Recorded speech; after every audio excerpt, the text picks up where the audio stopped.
Hi hello അസ്സലാമു അലൈക്കും. ഇന്നത്തെ കുട്ടികൾക്ക് അത്ര പരിചയമില്ലാത്ത നമ്മുടെയൊക്കെ കുട്ടിക്കാലത്ത് ഏറെ ഇഷ്ടപ്പെട്ട ഒരു ഈവനിങ് സ്നാക്കാണില്ലേ പൂവട. ഇന്ന് ഞാൻ ഈവനിങ്ങിൽ അതാണ് ഉണ്ടാക്കിയിട്ടുണ്ടായിരുന്നത്. നൈസ് പത്തിരിയൊക്കെ ചെയ്യുന്നത് പോലെ തന്നെ 1.5 ഗ്ലാസ് വെള്ളത്തിന് 1 ഗ്ലാസ് അരിപ്പൊടി ഇട്ടിട്ട് നന്നായിട്ടൊന്ന് വേവിച്ചെടുക്കട്ടോ. എന്നിട്ട് നന്നായിട്ടൊന്ന് സോഫ്റ്റ് ആയിട്ടിട്ട് കുഴച്ചെടുത്തിട്ട് ചെറിയ ചെറിയ ബോൾസുകളാക്കിയിട്ട് എടുക്കുക. ഞാനിതാ ഇവിടെ മൊത്തത്തിലൊന്ന് ബോൾസുകളാക്കിയിട്ട് എടുത്തിട്ടുണ്ടായിരുന്നു കേട്ടോ.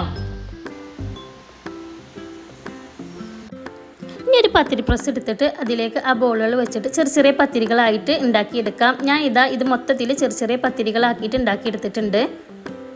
ഇനി അതിലേക്ക് തേങ്ങ ചിരവിയതും അതുപോലെ തന്നെ ശർക്കര പൊടിച്ചതും കൂടി വേണം കേട്ടോ ഫില്ലിങ്ങിന് വേണ്ടിയിട്ട്. ഇനി ഒരു പൂവടയുടെ മോൾഡ് എടുത്തിട്ട് അതിലേക്ക് പത്തിരി വെച്ച് കൊടുത്തിട്ട് ഫില്ലിങ് ചെയ്തിട്ട് നന്നായിട്ടൊന്ന് പ്രസ് ചെയ്യുക കേട്ടോ.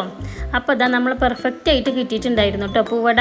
അതേ ഷേപ്പിൽ കിട്ടിയിട്ടുണ്ടായിരുന്നു, നല്ല ഭംഗി ഉണ്ടായിരുന്നു കേട്ടോ കാണാൻ.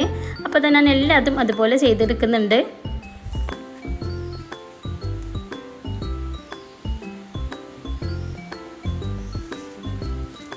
ഇത് മൊത്തത്തിലൊന്ന് ഫ്രൈ ചെയ്തെടുക്കുക. അതിനായി പാൻ ചൂടായി വരുന്ന സമയത്ത് അതിലേക്ക് വെളിച്ചെണ്ണ ഒഴിച്ച് കൊടുത്തിട്ട് എണ്ണ ചൂടാവുന്ന സമയത്ത് ഓരോന്നായിട്ട് ഇട്ട് കൊടുത്തിട്ട് ഒന്ന് ഫ്രൈ ചെയ്തെടുക്കുക കേട്ടോ.